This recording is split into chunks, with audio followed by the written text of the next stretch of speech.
নমস্কার। আগের পর্বে আপনারা জানতে পেরেছেন চলচ্চিত্রের প্রাথমিক ধারণা কি।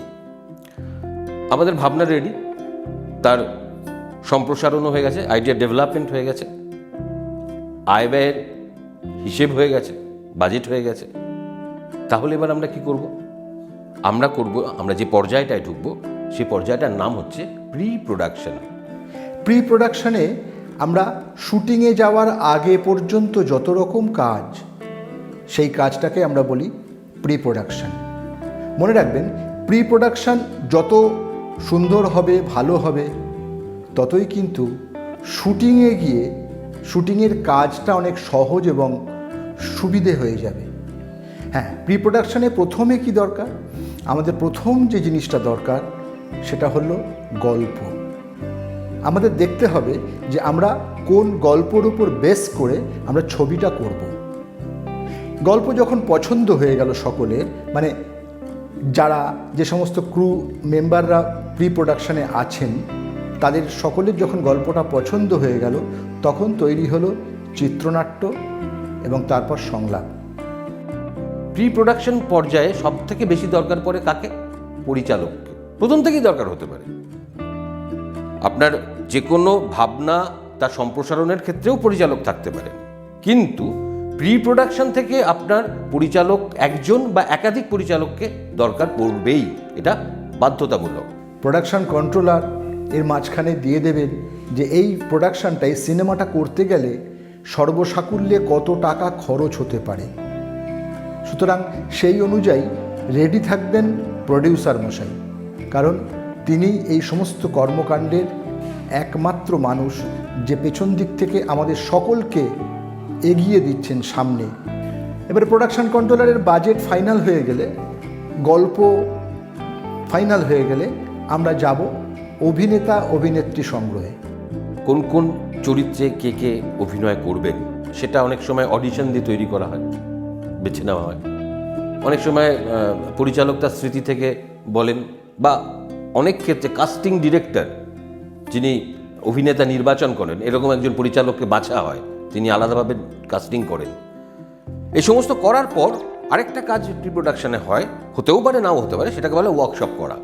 মানে আমি একটা ছবি করতে যাচ্ছি, সেই ছবিটা করতে গেলে যে যে চরিত্রগুলো আসবে সেই চরিত্রগুলোর সঙ্গে যিনি অভিনয় করবেন অভিনেতা অভিনেত্রীদের পরিচয় করিয়ে দেওয়া। ধরা যাক সাঁওতাল পরগনার কতগুলো মানুষের চরিত্রে আমাদের অভিনেতা অভিনেত্রীরা অভিনয় করবেন, তাহলে সেই সাঁওতাল পরগনার পরিবেশ, সেই মানুষগুলোর বডি ল্যাঙ্গুয়েজ, সেই মানুষগুলো কোন ভাষায় কথা বলেন, তাদের রিচুয়ালস কি, এগুলো তো জানতে হবে অভিনেতা অভিনেত্রীদের। তার জন্য ওয়ার্কশপ লাগে, ওয়ার্কশপ করতে হয়। এরপর সিনেমাটোগ্রাফার ঠিক করবেন কোন ক্যামেরায় শুটিং হবে। সবটা হয়ে গেলে সেই অনুযায়ী ভেন্ডারদের অ্যাডভান্স করে তাদের সঙ্গে সমস্ত কথাবার্তা বলে আমাদের যেতে হবে লোকেশন হান্টিংয়ে। এইটা কিন্তু একটা মারাত্মক কাজ।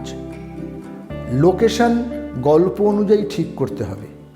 অনেক সময় হয় আমরা একটা লোকেশনে শ্যুট করলাম, কিন্তু গল্পের সঙ্গে লোকেশনটা যেন গেল না, তখন আবার রিশ্যুট করতে হয় আর একটা পছন্দসই লোকেশানে।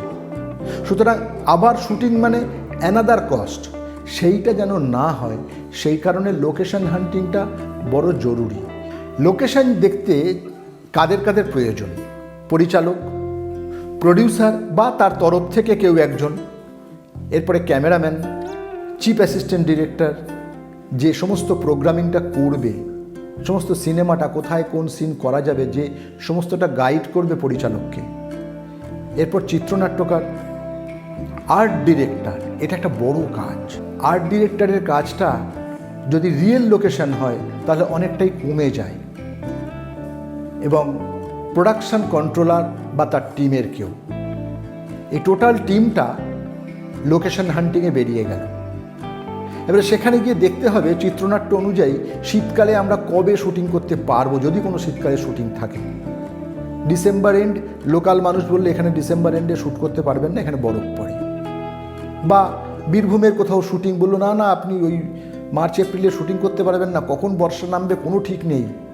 তা এই লোকেশন হান্টিং এবং প্রি প্রোডাকশনটা যত স্ট্রং হবে, তত শুটিংয়ে গিয়ে কাজটা সহজ হয়ে যাবে। এরপরে যেটা আসছে সেটা হচ্ছে চলচ্চিত্রের ক্ষেত্রে মূলত গান যদি থাকে, গানটা আগে তৈরি করে নিতে হয়। একজন লেখক থাকেন, তিনি গানটা লেখেন, লিরিসিস্ট। তারপর সেই গানটার একজন থাকেন মিউজিক ডিরেক্টর, অবশ্যই থাকবেন। এই প্রি প্রোডাকশন পার্টে ঠিক হয়ে যাবে কে মিউজিক ডিরেকশন দেবেন। তিনি ওই সুরটা দেবেন গানের। দেওয়ার পর এই সুর দেওয়া হয়ে গেল, গান লেখা হয়ে গেল, এবার গানটাকে টেক করা হবে, মানে শব্দটা গ্রহণ করা হবে। এই গানটা রেকর্ড হওয়ার পর রেকর্ডেড যে গানটা সেটা আমরা পাঠিয়ে দিই অভিনেতা অভিনেত্রীদের কাছে, যাতে তারা রিহার্স করতে পারেন, যাতে শুটিংয়ের সময় ঠিক মতন লিপ মেলাতে পারেন। এই জন্য আমরা গানটা আগে তাদের কাছে পাঠিয়ে দিই।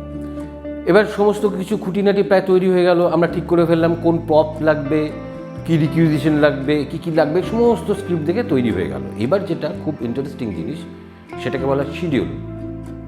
শিডিউলটা তৈরি করতে হয় খুব ভেবেচিন্তে। এখানে কখন রাতের সিন আছে, কখন বিকেলের সিন আছে, কখন সকালের সিন আছে, সকালের কোন সময়ের সিন আছে, এগুলো সব বাছা হয়। বেছে ক্যামেরাম্যানের সঙ্গে আলোচনা করে আমরা একটা শিডিউল তৈরি করি, এবং সেই শিডিউলটা কোন কোন দিনে আমরা শ্যুট করব তার একটা ক্যালেন্ডার তৈরি হয়। অমুক দিন এই সিন শ্যুট হবে, এই সিনে কি আছে, এইভাবে একটা শিডিউল তৈরি হয়ে যায়। শিডিউল করতে গেলে দুভাবে শিডিউলকে ব্রেকডাউন করতে হয়, আর্টিস্টের অ্যাভেলেবিলিটি দেখে কিংবা লোকেশন ওয়াইজ। যদি দেখা যায় যে আমাদের কাছে আর্টিস্ট আছে, আমি যতদিন ধরে শ্যুট করবো আর্টিস্ট অ্যাভেলেবিলিটি নিয়ে কোনো অসুবিধে নেই, তাহলে লোকেশন ওয়াইজ ব্রেকআপ করে নেব। কিন্তু দেখা যায় লোকেশন ওয়াইজ ব্রেকআপ আছে ঠিকই, কিন্তু আর্টিস্ট অ্যাভেলেবেল করা যাচ্ছে না, তখন আবার এই দুটোকে মেলাতে হয়। এই বিষয়টা খুব জটিল, কিন্তু এই পদ্ধতির মধ্য দিয়েই আমরা একটা শিডিউল তৈরি করি, পারফেক্ট শিডিউল। তার মধ্য দিয়েই আমাদেরকে একটা ক্যালেন্ডার তৈরি করতে হয় কবে কি শ্যুট করব। শিডিউল তৈরি হয়ে গেলেই আমরা মোটামুটি প্রোডাকশনের জন্য তৈরি হয়ে গেলাম। তাহলে আমরা এই পর্যায়ে জেনে ফেললাম যে একটা ছবি তৈরি করতে গেলে তার প্রি প্রোডাকশন পর্যায়ে কি করতে হয়। বাকি যে বিষয়গুলো সেগুলো আমরা পরবর্তী পর্যায়ে জানতে পারবো। তার জন্য আমাদের কি করতে হবে, আমাদের সাবস্ক্রাইব করতে হবে আমাদের চ্যানেলটা, এবং লাইক করতে হবে, শেয়ার করতে হবে। করতে থাকুন, সঙ্গে থাকুন। নমস্কার।